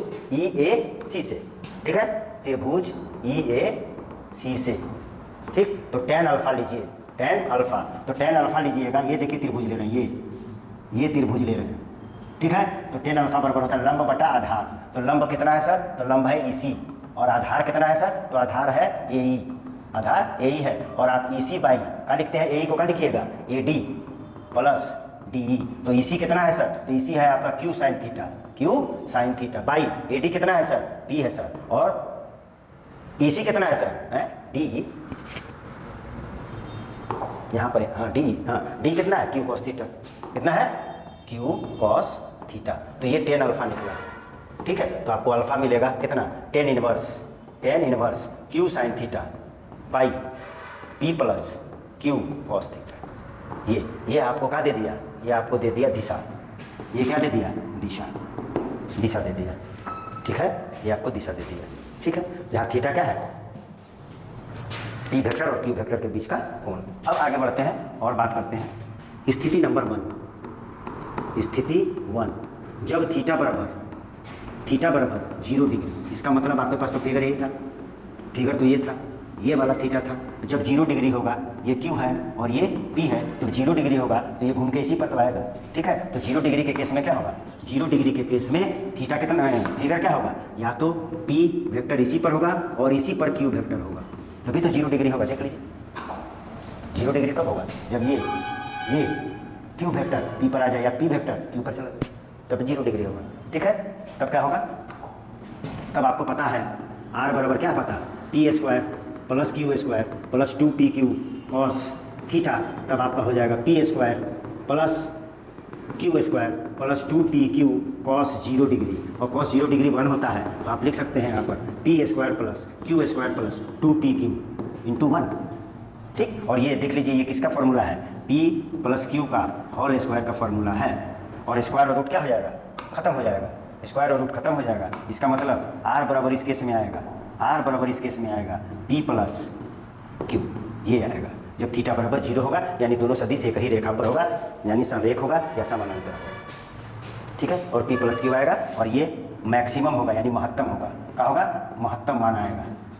ठीक, नेक्स्ट चलते हैं। जब स्थिति नंबर 2 लेते हैं, स्थिति नंबर 2, स्थिति नंबर 2 क्या बोलेंगे? जब थीटा बराबर 90 डिग्री, जब थीटा बराबर 90 डिग्री तब आर बराबर हो जाएगा under root P square plus Q square plus 2p Q cos theta होता है तो कॉस कितना हो जाएगा 90 डिग्री, और कॉस 90 डिग्री 0 होता है तो हमारा ये वैल्यू आएगा P square plus Q square plus 2p Q into 0, यानी आपका आंसर आएगा P square plus Q square.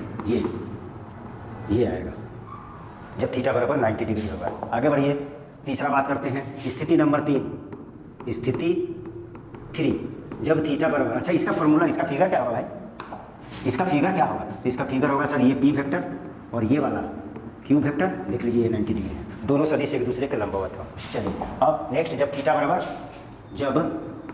Theta बराबर कितना डिग्री, 180 डिग्री, तब आपका आर बराबर होगा under root P square plus Q square plus 2p Q cos कितना डिग्री 180 डिग्री, और कॉस 180 डिग्री -1 होता है, यानी आपका हो गया P square plus Q square minus 2p Q बराबर हो जाएगा p माइनस क्यू का होल स्क्वायर पर रूट, यानी r बराबर हो जाएगा कितना p माइनस क्यू। और ऐसे नहीं लिखेंगे, यहाँ इसको मोड लेंगे, पॉजिटिव ही लेंगे, नेगेटिव नहीं लेंगे, क्योंकि मैग्नीट्यूड कभी परिमाण कभी नेगेटिव नहीं होता है। और इसको हम बोलेंगे क्या होगा, मिनिमम होगा। क्या होगा? मिनिमम होगा, यानी न्यूनतम मान आएगा। कब न्यूनतम मान आएगा? जब थीटा 180 डिग्री रहेगा, दो वेक्टर के बीच में कोण 180 डिग्री रहेगा तब न्यूनतम मान आएगा, 0 डिग्री रहेगा तो अधिकतम मान आएगा, और 90 डिग्री रह जाएगा तो महत्तम और न्यूनतम के बीच का मान आएगा। ठीक है, अब हम आपको एक और बात बताते हैं, फिगर देखिएगा। ये अभी हम लोग देखे हैं, छोटा सा ही बना दे रहे हैं, ये अभी हम लोग देखे हैं, इसको निकाले हैं। ठीक, और इसको बोले थे आप, क्या बोले थे सर, पी वेक्टर, और इसको बोले थे आप क्यू वेक्टर, ये मूल बिंदु था। ठीक है, अच्छा अब इसको पलट दीजिए तो यहाँ ले आइए इसको, तो ये माइनस क्यू होगा, इसको यहाँ पर ले जाइए, इसमें कोई चेंजिंग नहीं होगा इसमें, और ये ठीक है, ये क्यू तो ये क्यू, ये माइनस क्यू तो ये क्यू माइनस क्यू, ये आएगा आर। इसका आर देखे थे आप अभी, आर वेक्टर बराबर P vector plus Q vector, और इसका जो आर आएगा आप देख लीजिए, आर आएगा P minus Q vector, P vector minus Q vector. ठीक है, ये घटाव है, समानांतर चतुर्भुज का घटाव है, और ये जोड़ है। ठीक है, तो इसका आंसर आया अभी सर, क्या आया sir, P vector plus Q vector का मॉड या आर वेक्टर का मॉड, या आर बराबर आया सर कितना आया sir, P square plus Q square plus 2p Q cos theta आया सर। तो इसका क्या आएगा सर, तो इसका आएगा sir P vector minus Q vector का मॉड यानी आर वेक्टर का मॉड, यानी आर बराबर हो जाएगा, कुछ नहीं होगा, यही फॉर्मूला होगा, लेकिन यहाँ पर माइनस होगा, यहाँ पर माइनस होगा।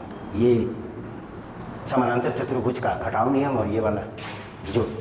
ठीक, और एक मुख्य बात यह है, इस दोनों विकर्ण के बीच 90 डिग्री का कोण बनेगा। ठीक है, 90 डिग्री का कोण बनेगा। ठीक है, चलें आगे बढ़ें। अच्छा, अब नेक्स्ट में है बहुभुज का योग नियम। बहुभुज का योग नियम, polygon law of vector addition.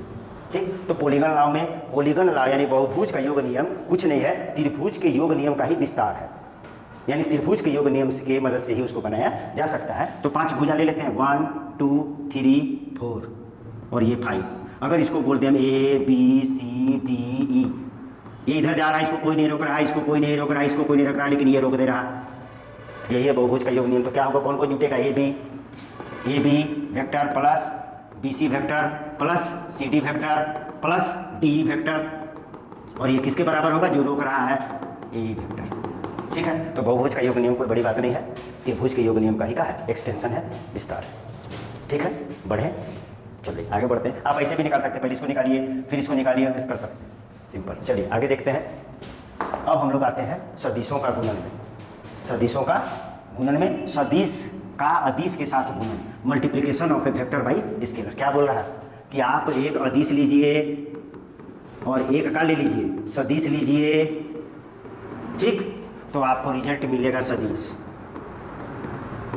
ठीक है, कैसे? ठीक है, हाँ ठीक है। क्या बोला गया? बोला गया अगर आप एक कोई अदिश लीजिए, अदिश राशि है, उसको सदिश राशि से जब गुना कीजिएगा तो आपको सदिश राशि मिलेगा। जैसे एग्जाम्पल क्या ले लें? संवेग बराबर द्रव्यमान गुणे वेग। ये देखिए, ये सदिश राशि होता है, ये अदिश राशि होता है और ये सदिश राशि होता है। ठीक है, तो जब हम किसी अदिश राशि को सदिश राशि से गुना करेंगे तो रिजल्ट में हमको क्या मिलेगा? रिजल्ट में हमें सदिश राशि ही मिलेगा। ठीक, कैसे बात करेंगे? अगर मान लेते हैं कोई एम है जो अदिश है और ए कोई सदिश है, तो यहाँ पर कोई सदिश राशि मिलेगा। बात समझे कि नहीं? ठीक, यदि एम का है, एम पॉजिटिव है, तो बी वेक्टर की दिशा, समझिएगा बात यहाँ, यदि एम पॉजिटिव है तो बी वेक्टर की दिशा ए वेक्टर के तरफ ही होगी,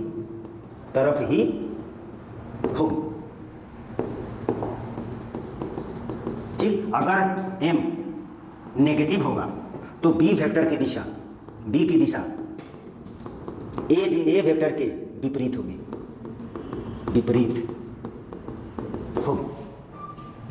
ठीक। बात समझ रहे हैं? जैसे हमको बोल देगा 2a वेक्टर, तो मान लीजिए हम इसको 2a वेक्टर को ये लिखे हैं, तो -4a वेक्टर को बोल देगा लिखने, तो लिख दीजिए, क्लियर है? ए की दिशा के विपरीत है। ठीक है, अब दो गुणन बच रहा है, एक डॉट गुणन और एक क्रॉस गुणन, और यहाँ पर सदिश और अदिश के बीच गुना है ना, वहाँ पर दोनों सदिश रहेगा, तो आप बोलेंगे सदिशों का गुणन। यहाँ पर कौन सी था? अदिश और सदिश का गुणन, अब है सदिशों का गुणन। ठीक है, तो सदिशों का जो गुणन है वो दो प्रकार का होता है, एक अदिश या डॉट गुणन और दूसरा सदिश या क्रॉस गुणन। ठीक है, क्लियर? तो क्या बोला गया? सदिशों का गुणन, मल्टीप्लिकेशन ऑफ वेक्टर्स। तो पहला का है अदिश या डॉट गुणन, स्केलर और डॉट प्रोडक्ट। ठीक है, ये बोलता है सर कि अगर कोई वेक्टर ए है और दूसरा वेक्टर बी है, एक वेक्टर ए है और दूसरा वेक्टर बी है, और इसके बीच में क्या निशान है? डॉट। क्या है? डॉट। ठीक, तब इसका फॉर्मूला होता है sir A B cos theta. बताएंगे क्या है? और इसका जो रिजल्ट आएगा वो कौन राशि देगा? अदिश राशि देगा। ठीक, यानी बोला जाए तो यही बोला जा रहा है कि जब दो सदिशों के बीच में डॉट का, दो सदिश को गुना कर रहे हैं, समान सदिश, जब दो सदिशों को गुना कर रहे हैं और उसके बीच में क्या रहे? डॉट रहे, तो वो रिजल्ट हमें कौन राशि में देगा? अदिश राशि देगा। जब दो सदिशों को गुना करें और उसके बीच में डॉट हो तो वो कौन राशि हमको देगा? अदिश राशि देगा। ठीक है, यानी क्या बोला जा रहा है? देखिए, सदिश डॉट सदिश क्या देगा? अदिश राशि बोलिए या अदिश? ठीक है, देख लीजिएगा, अदिश। ठीक, अदिश देगा। जैसे एग्जाम्पल लेते हैं, कार्य बराबर होता है बल डॉट विस्थापन। तो देख लीजिए, ये भी देख रहे हैं, ये कार्य जो है कौन राशि है? अदिश। ये बल कौन है? सदिश। अब विस्थापन भी सदिश, अब बीच में क्या रहेगा? डॉट। अगर यहाँ पर क्रॉस दे दीजिएगा तो आपका फॉर्मूला गलत हो जाएगा। ठीक है, अब सर ये तो हो गया, आप बोल रहे हैं ये कैसे ये आएगा? तो देखिए, अगर ये ए वेक्टर है और ये बी वेक्टर है और इसके बीच का कोण का है? थीटा। ठीक है, तो इसका घटक दो होगा, एगो क्षैतिज घटक और एक ठो ऊर्ध्वाधर। तो क्षैतिज घटक में लेते हैं, तो क्षैतिज घटक कितना हो जाएगा? B cos theta. जिससे एंगल बनेगा वो कॉस थीटा। इधर क्या होगा?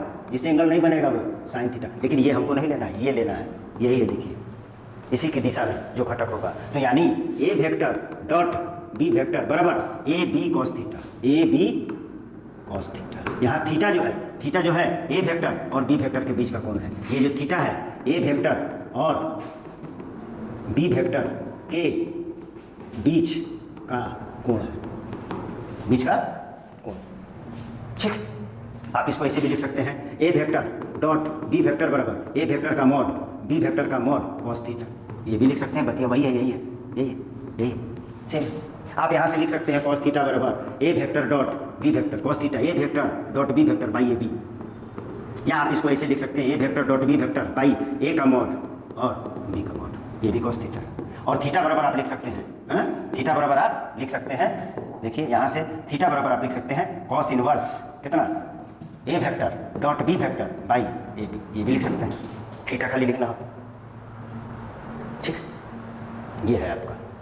तो इसको और क्या लिख सकते हैं सर, आप ऐसे भी लिख सकते हैं A vector dot B vector बराबर ए कॉस थीटा इंटू बी, अरे यार पहले मेन फार्मूला लिख देते हैं ए बी कॉस थीटा, आप इसको ऐसे भी लिख सकते हैं। तो यहाँ क्या बोलेंगे ए डॉट बी, ठीक है, ए का क्षैतिज घटक और बी से गुना करेंगे तो मिलेगा, या आप इसको ऐसे लिख सकते हैं A vector dot B vector बराबर बी कॉस थीटा इंटू ए, बी का क्षैतिज घटक और ए के गुणनफल को अदिश गुणनफल कहते हैं, ठीक है, ये अदिश राशि देगा।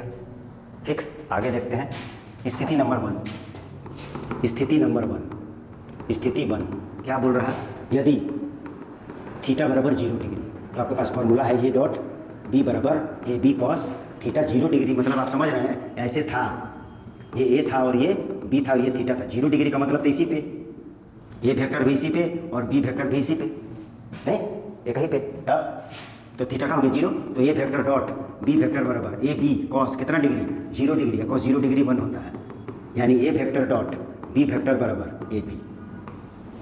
ठीक, स्थिति नंबर 2 पे चलते हैं। स्थिति नंबर 2, स्थिति 2, जब थीटा बराबर 90 डिग्री, तो फॉर्मूला है आपके पास ए डॉट बी बराबर ए बी कॉस थीटा, तो आप लिख सकते हैं ए बी कॉस 90 डिग्री, और कॉस 90 डिग्री का मान 0 होता है, यानी ए बी गुने 0 यानी 0, ए वेक्टर डॉट बी वेक्टर, और इसका फिगर होगा ए इधर और बी इधर, नहीं 90 डिग्री। तो जब 90 डिग्री साबित करना होगा तो दो सदिश का गुना अदिश गुणन 0 आज लाना होगा, 0 लाना होगा।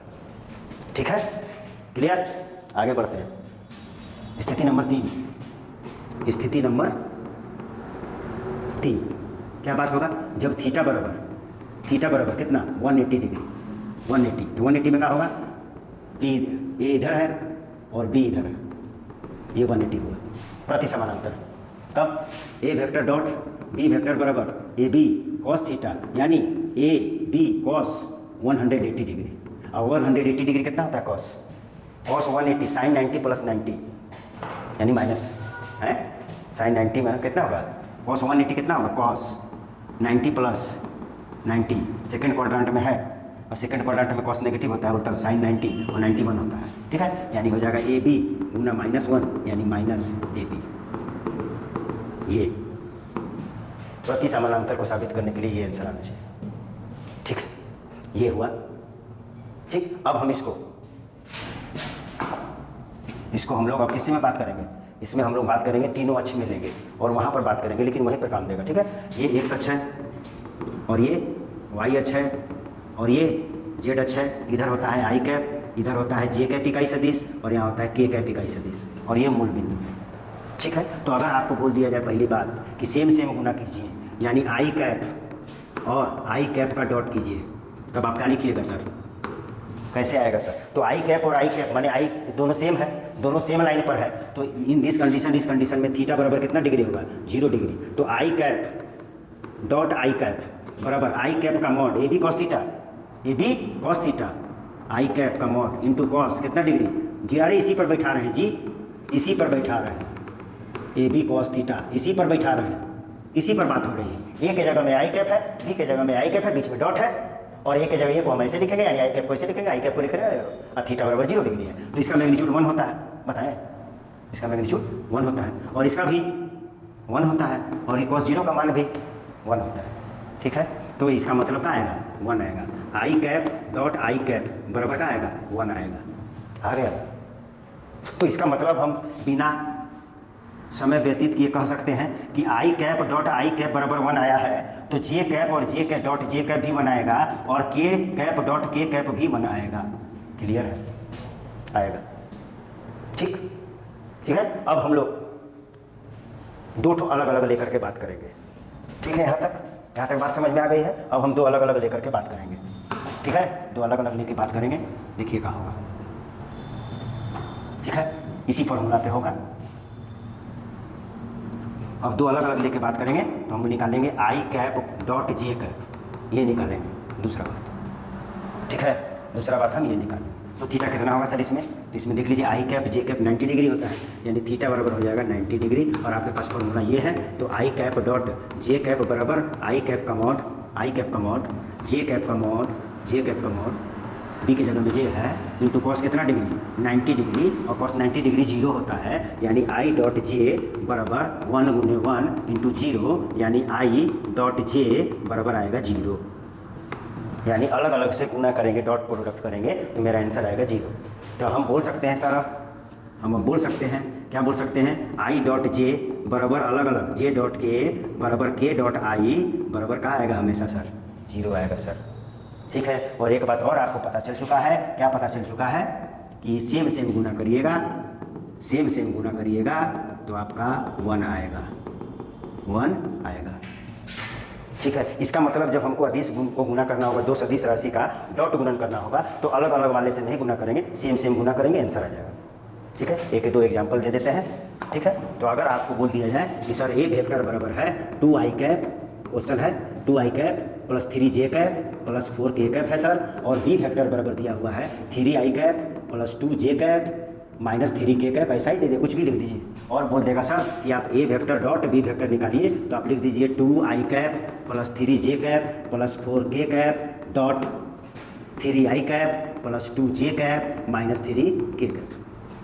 अब बोलिए तो आपको इससे गुना करना है, इससे गुना करना है, और इससे गुना करना है, और बाकी किसी से नहीं करना है, क्योंकि इसको जब आई को आप जे से करिएगा तो जीरो आएगा, आई को के से करिएगा तो जीरो आएगा, जे को आई से करिएगा तो जीरो आएगा, जे को के से करिएगा अलग अलग में जीरो आएगा, तो सेम गुना करना है। तो सेम कर दी, द्वितीया 6 आई कैप डॉट आई कैप, फिर 3 जे और 2 जे, फिर 6 जे कैप डॉट जे कैप, फिर 4 तिया 12 यानी माइनस 3 4 तिया 12 के कैप डॉट के कैप, और ये सब को आप जानते हैं कितना होता है 1, यानी 6 प्लस 6 माइनस 12, यानी 12 माइनस 12 बराबर 0। यानी ये जो वेक्टर है, ये ए वेक्टर और ये बी वेक्टर जो हम क्वेश्चन दिए हैं, ये 90 डिग्री पर है, साबित हो गया।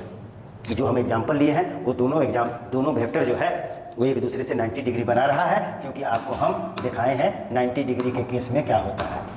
देखिए 90 डिग्री होता है, ठीक। चले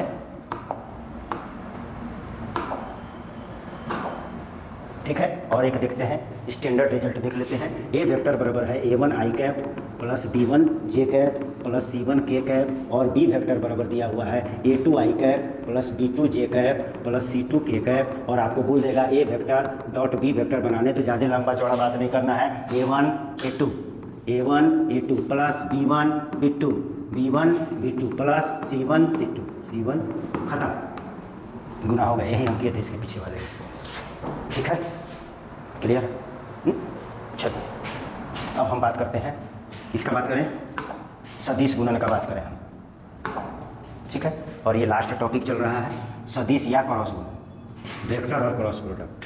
तब ये बोलता है कि जब दो सदिश रहे और उसके बीच में क्रॉस का निशान रहे, क्या रहे, क्रॉस का निशान रहे, तो हमको मिलेगा कौन राशि, सदिश। और वहाँ का मिला था अदिश, क्रॉस का निशान, समझ रहे, सदिश राशि मिलेगा। यानी जब दो सदिश राशियों के बीच में क्रॉस का निशान हो तो ऐसे गुणनफल को सदिश या क्रॉस गुणन कहते हैं, और इससे जो हमें रिजल्ट मिलेगा वो सदिश राशि मिलेगा, ठीक है। इससे जो हमें मिलेगा वो सदिश राशि मिलेगा। एग्जाम्पल में लिख लीजिए बल आघूर्ण, और बल आघूर्ण बराबर होता है बल गुणे विस्थापन। यहाँ पर ये होगा, डॉट नहीं होगा, क्रॉस होगा, ठीक है। यानी बल आघूर्ण को टाउ से लिखते हैं, और टाउ बराबर होगा R vector cross F vector. R vector ये है और बल वेक्टर ये एग्जाम्पल है, ठीक है। और ये राशि कौन राशि है, सदिश है, और ये सदिश है, और ये भी सदिश है, अब बीच में क्रॉस का निशान है, ठीक है। तो जब दो सदिशों के बीच में क्रॉस का निशान हो तो हम कहेंगे कि ये सदिश गुणन है और या क्रॉस गुणन है, और इसका आंसर हमें सदिश राशि मिलेगा, वेक्टर क्वांटिटी मिलेगा, ठीक है। तो इसका फिगर क्या होगा सर, तो इसका फिगर देख लीजिए, ये होगा एफ, ये हो गया ए वेक्टर, और ये हो गया आपका बी वेक्टर, और इसके बीच का एंगल थीटा है। सदिश है, सदिश राशि मिल रहा है, तो दिशा बताना जरूरी है, ठीक है। तो दिशा बताने के लिए दाएं हाथ का अंगूठा का नियम लगाएंगे, ए को पकड़ करके बी की ओर मोड़ेंगे, बी को ए को लेते हुए बी को मोड़ेंगे 4 उंगली में, और अंगूठा जिधर दिखाएगा वही आपका डायरेक्शन होगा, दिशा होगा, यानी ये लंबवत इकाई सदिश आएगा, लंबवत इकाई सदिश। और यही वाला है A vector cross B vector है। ए और बी को गुना किए तो ये पकड़ के मोड़े दोनों को ले लिए, ए और बी को ले लिए और लेकर के मोड़े हैं चारों उंगली को, तो अंगूठा जिधर गया तो वो, अगर बी क्रॉस ए करना होगा तो मोड़ेंगे तो कहाँ जाएगा, नीचे, तो ये आपका इधर आ जाएगा, तो ये हो जाएगा B vector cross A vector आएगा, या इसी को हम लिख सकते हैं minus A vector cross B vector.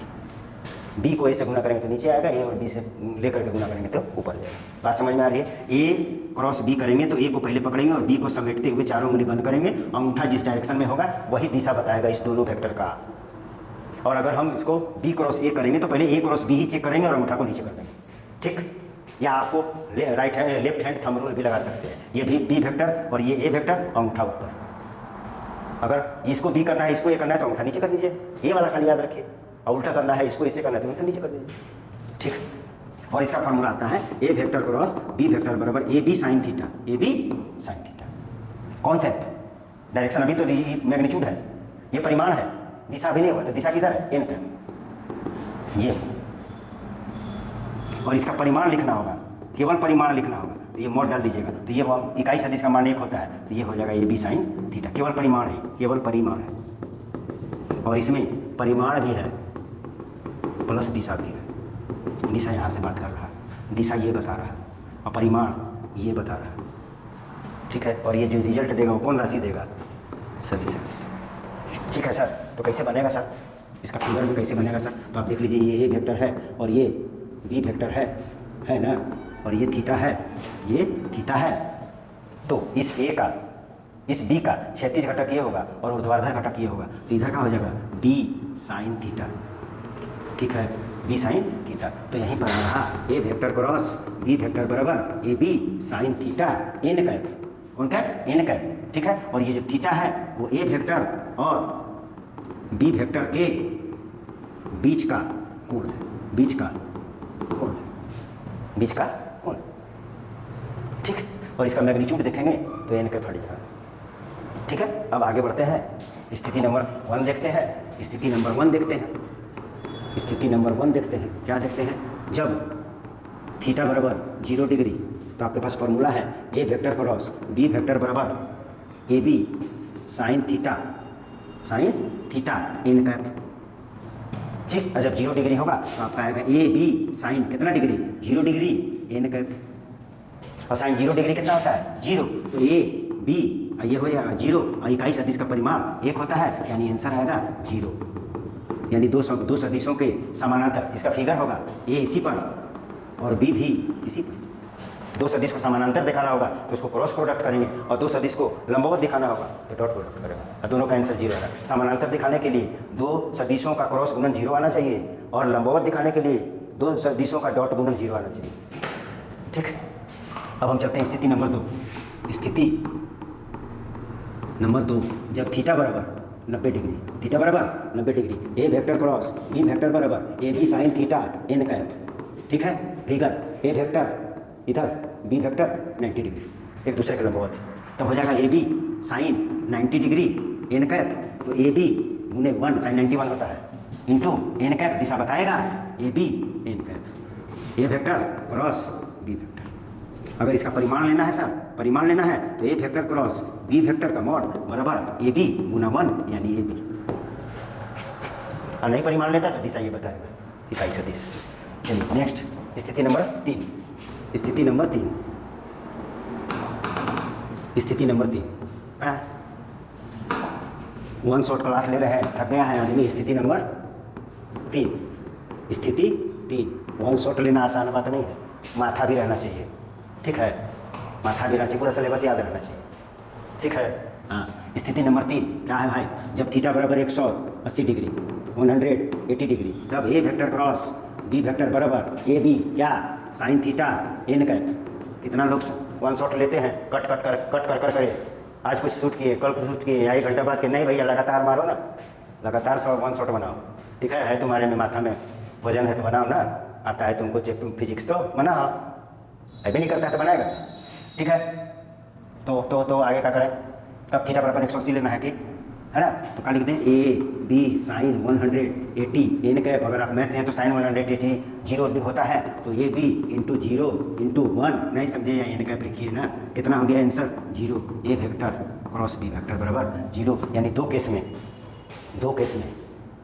Zero आया, 0 डिग्री में भी आया और 180 में भी आया, 90 में ही आंसर आया, बाकी दोनों में जीरो आया। ठीक है, 90 में ही आंसर आया, बाकी में जीरो आया। ठीक है, अच्छा 180 का कैसे बनेगा, 180 का आप बनाइएगा फिगर, तो ए वेक्टर इधर होगा और बी वेक्टर इधर होगा, ये 180 में प्रति समानांतर। ठीक है, अब हम लोग चल देते हैं नियामक में। ठीक है, कार्टेशियन कोऑर्डिनेट में चलते हैं। एक अक्ष वाई अक्ष, एक अक्ष वाई अक्ष, जेड अक्ष, इधर आई कैप, इधर जे कैप और इधर के कैप, मूल बिंदु। ठीक है, तो पहली बात आई क्रॉस आई कितना होगा सर, और क्योंकि ये थीटा बराबर कितना होगा सर, 0 डिग्री। अरे इसी पर है भाई, इसी पर है, अब तक तो पूरा समझ में आ रहा होगा। ठीक है, इसी पर है। अच्छा सर, थीटा बराबर 0 डिग्री है, कैसे बनेगा, तब क्या कर दें, आई क्रॉस आई बराबर आई का मॉड, फिर आई का मॉड इंटू साइन कितना डिग्री, 0 डिग्री। अरे ठीक है, इंटू एन कैप, तो साइन 0 डिग्री 0 होता है, साइन 0 डिग्री 0 होता है, 1 इंटू 0 इंटू एन कैप, यानी आपको आई क्रॉस आई बराबर 0 आया।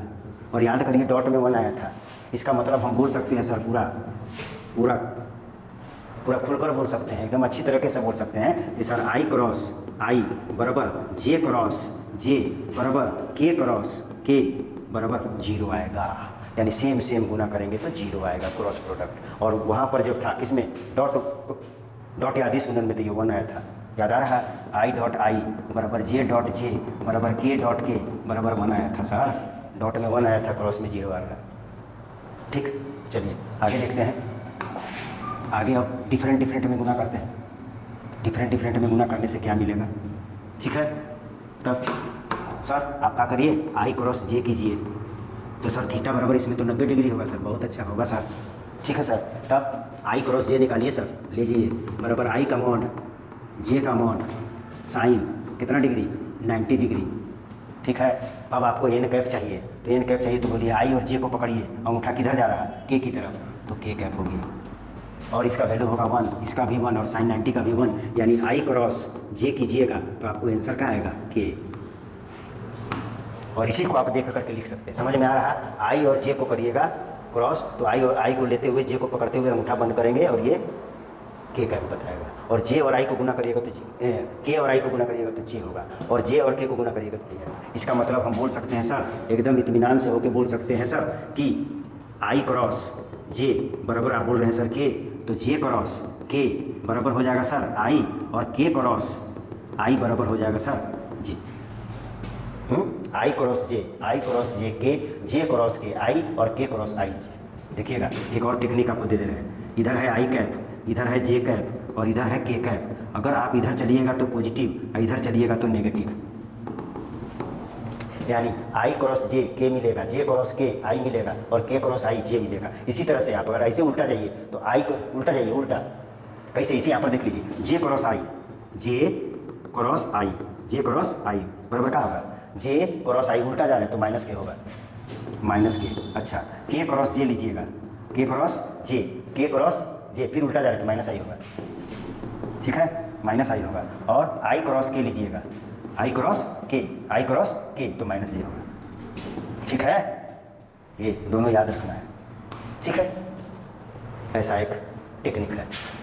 ठीक है, तो इसमें सेम जब क्रॉस गुना कीजिएगा तो आंसर 0 आएगा, और डिफरेंट कीजिएगा तो कोई एक दिशा बताने वाला मिलेगा। अगर आई क्रॉस जे करिएगा तो दिशा बताने वाला के का ही सदिश मिलेगा। ठीक है, अब हम लोग चलते हैं, हो गया ना, अब हम लोग चलते हैं इस पर एक न्यूमेरिकल बनाते हैं, और कैसे गुना किया जाता है ये देखिएगा। ऐसे कीजिएगा तो आप गलती कर लीजिएगा, एक नियम है गुना करने का, वो हम आपको बताते हैं। ठीक है, मान लीजिए आपको दे दिया है, ए वेक्टर दे दिया है कितना, 2i cap plus 3j cap plus 5k cap, और बी वेक्टर बराबर दे दिया है 3i cap plus 5j cap plus 2k cap दे दिया, और बोला है कि ए वेक्टर का क्रॉस बी वेक्टर निकालो, क्या होगा, और फिर बोल देता है A vector cross B vector का मॉड निकालो तो क्या होगा। तो अब आप क्या करिएगा सर, ऐसे ऐसे करिएगा आई जे नहीं, इसका कहीं वैसे कीजिएगा तो आई जे कब माइनस प्लस में गड़बड़ हो जाएगा। आप एक नियम सीख लीजिए, ठीक है, जो डिटर्मिनेंट का होता है। तो ए क्रॉस बी देखिए हम निकाल रहे हैं, ठीक, और इसको आपको सेकेंड ईयर में इस मैथ को पढ़ना है, डिटर्मिनेंट सारणिक। तो आप सबसे पहले ए क्रॉस बी करना है तो आप ऐसे करिए, आई लिख दीजिए, जे लिख दीजिए और के लिख दीजिए, लिख दिए, ठीक। और पहला वाला ए है तो आई के साथ कितना है 2, 2 लिख दीजिए, जे के साथ कितना है 3, उसके नीचे 3 लिखिए, के साथ कितना है 5। उसी तरह से आप बी है तो बी वाला लिखिए 3 5 2, 3 5 2, क्लियर है, ठीक है, 3 5 2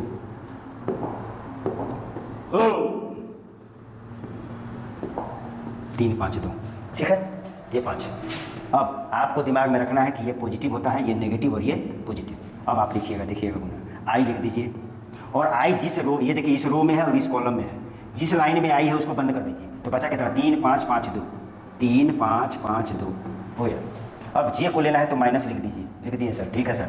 अब ये इस लाइन में है तो 2 5 3 2 बचेगा, 2 5 3 2 बचेगा। फिर आप के ले लीजिए और ये लीजिएगा तो ये वाला और ये वाला लाइन बंद होगा, 2 3 3 5, 2 3 3 5। जब ऐसे आप गुना कीजिएगा तो कभी आपसे गलती नहीं होगी माइनस प्लस में। तो अब क्या करिए सर, तो अब पहले इसको गुना किया जाता है, तो 3 दूनी का 6, और इसको गुना करने से पहले माइनस 50 25, और ये आई कैप को यहाँ भी लिख सकते हैं, हो गया। अब यहाँ पर माइनस देते हैं, फिर कीजिए 2 दूनी का 4 और माइनस देंगे, 5 दिया 15, और यहाँ पर क्या आएगा जी माइनस ये वाला। फिर यहाँ पर आ जाइए, के लास्ट में लिखेंगे 5 दूनी 10, 10 में से 20 को गुना करने से पहले माइनस 9, के कैप। अब इसका आंसर आप लिख दीजिए, अब इसका आंसर आप लिख दीजिए। ऐसे गुना कीजिएगा तो कोई दिक्कत नहीं होगा, ठीक है, और सिंपल ऐसे ऐसे करिएगा, ऐसे तो गलत हो जाएगा। तो कितना हो जाएगा ये कितना होगा, 6 में से 19 जाएगा, 6 में से 25 जाएगा, माइनस 19 आई, क्लियर है। अच्छा, यहाँ पर 4 में से 15 जाएगा तो 11 होगा, माइनस में माइनस माइनस प्लस 11 जे, और यहाँ पर 10 में से 9 जाएगा, खाली के। ये आपका आया ए वेक्टर क्रॉस बी वेक्टर, ये आंसर है।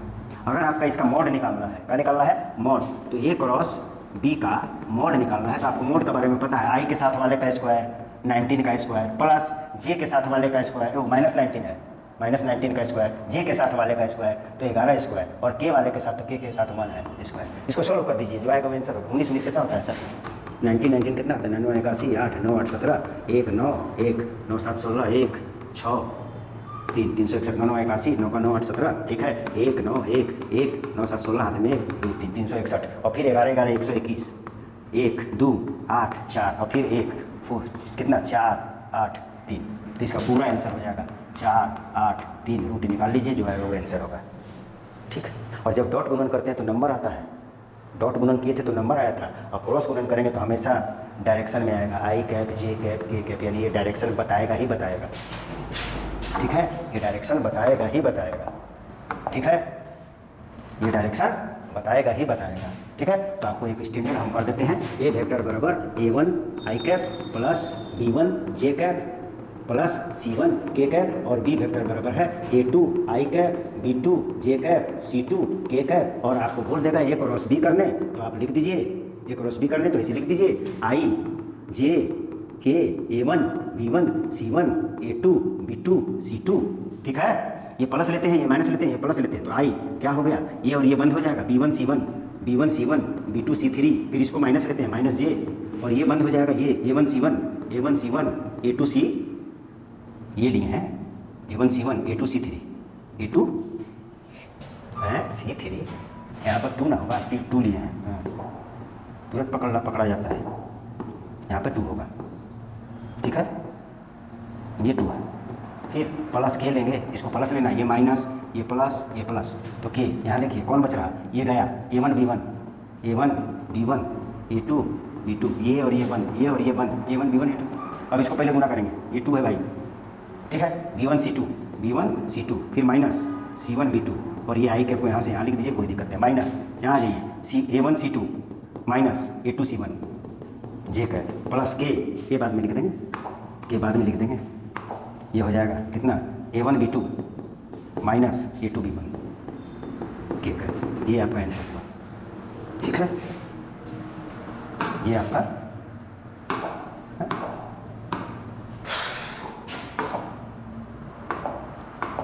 ये आपका आंसर, ठीक है, ये आपका आंसर हुआ ए वेक्टर क्रॉस बी वेक्टर, ठीक है, ये हुआ, ठीक है। और आशा करते हैं, आशा क्या करना है, हम लोग तो अपना दे ही रहे हैं, आप लोग ले ही नहीं रहे हैं, ठीक है। हम लोग तो खूब मेहनत कर रहे हैं, लेकिन आप लोग का मेहनत पता ही नहीं चल रहा है, ठीक है। और ऐसी जगह जाकर जुड़े हुए हैं जो आपके माथा को आपके माथा में गलत गलत कॉन्सेप्ट डाल रहा होगा, ठीक है, जो हंसी मजाक कर रहा है, पढ़ा रहा है, हंसी मजाक कर रहा है, तो जो थे, ठीक है। तो सीरियस होकर पढ़िए, क्योंकि आगे चल करके 5 साल के बाद आपको सीरियस होना पड़ेगा और आपको उस समय कुछ समझ में नहीं आएगा, बोलिएगा हमारा जब पढ़ने का समय था तो हम पढ़े नहीं। तो आप सीरियस होकर क्या कीजिएगा, जब आपका टाइम पार हो जाएगा तो सब पढ़िए, ठीक है। क्योंकि हम लोग जब पढ़ाते हैं, क्लास ले रहे हैं, 10, 12, 15 साल से पढ़ा रहे हैं और हम लोग को इतना अनुभव हो गया है कि हम लोग पूरा देश के युवा का नब्ज पकड़ लिए हैं। देश का युवा पढ़ नहीं रहा है, गार्जियन को और देश को बुड़बक बना रहा है और उससे ज़्यादा अपने आप को बुड़बक बना रहा है, ठीक है। तो बुड़बक ना बने, अपने परिवार को आगे बढ़ाएं, ठीक है, पढ़ें और पढ़ करके आगे बढ़ें, अपने परिवार को और ऊंचाई पर ले जाएं, ठीक है। लाइक कीजिए, सब्सक्राइब कीजिए और शेयर कीजिए। नेक्स्ट लेक्चर तक के लिए धन्यवाद।